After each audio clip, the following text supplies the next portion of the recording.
우리가 살아가는 데 필요한 영양소는 한 3, 40가지쯤 됩니다. 오늘은 그 중에서요. 정말 제대로 챙겨 먹지 않으면 안 되는 가장 중요한 영양소인 단백질에 대해서 말씀드리도록 하겠습니다. 우리의 근육은 7, 80%가 수분입니다. 근육에서 수분을 제외한 나머지의 대부분은 단백질입니다.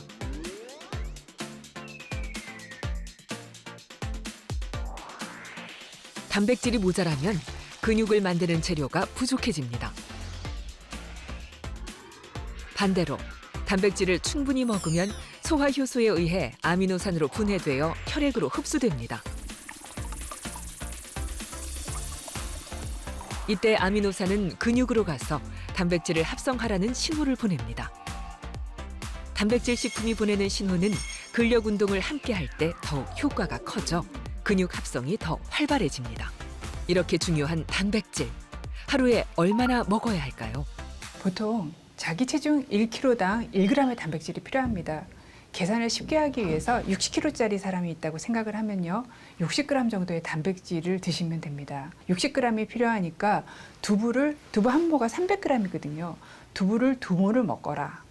또는 60g의 단백질이 필요하니까 등심을 반 그릇 먹어라. 이렇게 얘기를 하는데요. 그렇게 많이 드시지는 않으셔도 됩니다. 자, 이유는요. 우리가 단백질 식품이라고 하는 거 말고 항상 먹는 삼시세끼 먹는 밥, 그다음에 30세끼 먹는 채소 반찬, 하다못해 김치에도 단백질이 들어 있습니다. 그래서 그렇게 채소와 곡류로 들어오는 단백질이 다행히도 하루에 20g은 들어옵니다. 그래서 우리는 단백질 반찬으로 나머지 40g을 채워 먹으면 됩니다. 그럼 나머지 40g은 어떻게 챙겨 먹으면 좋을까요? 지금 보여드리는 이 음식 샘플 하나는 각각 8g의 단백질을 가지고 있습니다. 그럼 간단합니다. 이 단백질 샘플에 들어있는 이 음식 분량만큼을 하루에 4개 정도 드시면 됩니다. 일단 몸에 좋은 생선은 보통 요만큼의 8g이 들어있습니다. 오징어 같은 경우는 요만큼이 8g의 단백질이 들어옵니다. 멸치 좋아하시죠? 멸치는 나름 등푸른 생선입니다. 요 멸치는 한 3분의 1컵 정도 되는 요 정도의 양이 8g입니다. 그다음에 작은 계란 하나, 대략 한 55g인데요. 이 안에도 8g의 단백질이 들어있습니다. 굉장히 먹으면 건강에 안 좋을 것 같아서 되게 두려워하면서 먹는 게 바로 햄, 베이컨, 소세지 이런인데요. 이런 식품들도 사실 치아가 안 좋으신 분들은 갈비를 잘 끊어서 드시기가 어려워요. 그런 경우에는 좋은 단백질 대체 식품이 될 수 있습니다. 그래서 햄은 이 정도가 8g 정도의 단백질이 들어있고요. 베이컨은 한 이 정도가 8g 정도의 단백질이 들어있습니다. 두부는 육류만큼 단백질이 들어있지는 않아서 요 고기 양의 한 2배 정도, 80g 정도 드셔야 8g 정도의 단백질이 들어있습니다. 자, 제가 오늘 보여드린 이 단백질 식품을요, 요만큼의 양을 하루에 4번 내지 5번 정도 드셔야 됩니다. 고기를 먹는다면 한 끼에 어느 정도를 먹어야 적당한 단백질을 섭취할 수 있을까요? 요 정도 한 팩 포장이 돼서 오면은 한 3분의 1 정도 드시거나 반 정도 드시면 되는데, 가늠하기 어려우시면은 보통 자기 손바닥에 손가락 빼고 손바닥 정도 크기 정도 드신다고 생각하고 드시면 됩니다. 이만큼이 한 끼에 먹으면 좋은 고기 양인데요. 중요한 것은 꾸준히 먹는 것입니다. 꼭 고기가 아니더라도 끼니마다 단백질 식품을 챙겨 먹어야 한다는 겁니다. 박 교수가 건강한 단백질 식단을 차려보는데요. 잡곡밥에 채소와 계란, 그리고 생선과 고기까지 영양소가 골고루 곁들여진 밥상입니다. 박 교수는 한 끼 한 끼가 소중한 만큼 때우듯 대충 식사하면 안 된다고 강조합니다. 고기의 단백질이 근육을 만드는 좋은 재료이긴 하지만 매번 고기를 먹는 것보다 다른 단백질 식품으로 바꿔가며 골고루 먹는 것이 중요합니다. 그랬을 때 음식은 좋은 약이 되고 근육 운동은 최고의 치료제가 됩니다. 근육은 40살을 기준으로 떨어지기 시작합니다. 70세가 넘으면은요, 더 훨씬 급격하게 빠집니다. 근육이 줄어들어도 나이 탓이겠지 하고 그냥 넘어가 버리기 쉬운데요. 근육 감소는 엄연한 질병입니다. 근육이 감소하기 시작하면요, 면역력이 떨어지고 혈압, 혈당, 콜레스테롤이 올라가서 결국은 심혈관계 질환의 위험도도 올라갑니다. 이렇게 중요한 근육, 어떻게 하면 잘 지킬 수 있을까요? 30대 팔 근육의 단면을 보면 근육으로 꽉 차 있습니다.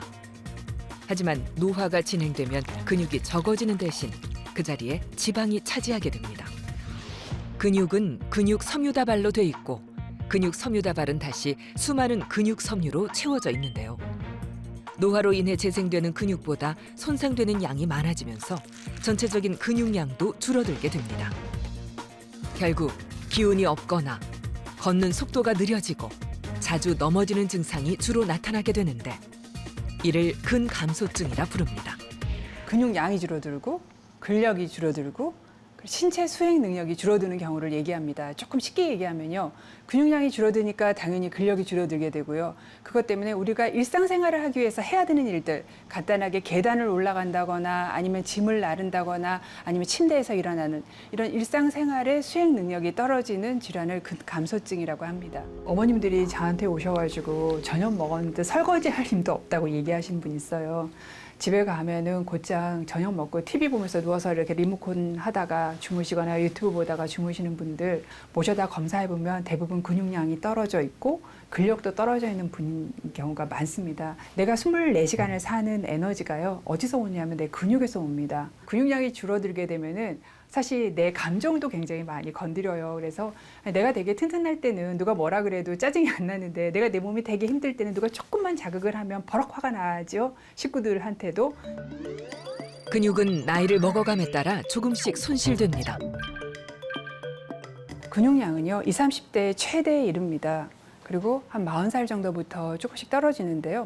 40살부터는 한 10년에 8% 정도 떨어지는데 70이 넘게 되면 2배 정도에서 15%가 떨어집니다. 근데 더 중요한 건요. 근육량의 감소에 선행해서 근력의 감소가 먼저 생깁니다. 이상하게 대부분의 분들은 남자분들이 여자분보다 근육의 양이 많아요. 그런데 남자분에서 훨씬 더 근 감소가 빨리 일어납니다. 많이 일어나고요. 그렇다면 언제 내가 근감소증은 아닌지 의심해 볼 수 있을까요?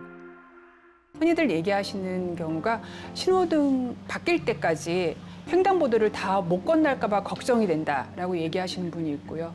또 어떤 경우에는 내가 올해 2번이나 넘어졌어요 하고 얘기를 하시는 분들도 있고 다리가 너무 가늘어졌어요. 서 있을 때 다리가 후들거려요. 이렇게 얘기하시는 분도 있습니다.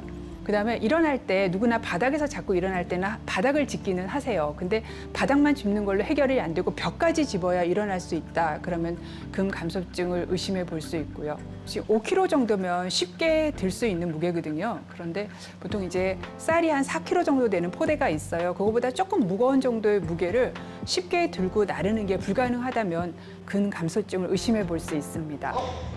호흡 들어가시고 코로 투자하세요. 투자하셔야 됩니다. 그래서 저 근육 부자 좋아해요. 몸짱 청춘 강현숙 씨가 집에서도 간단하게 할 수 있는 근육 운동을 소개합니다.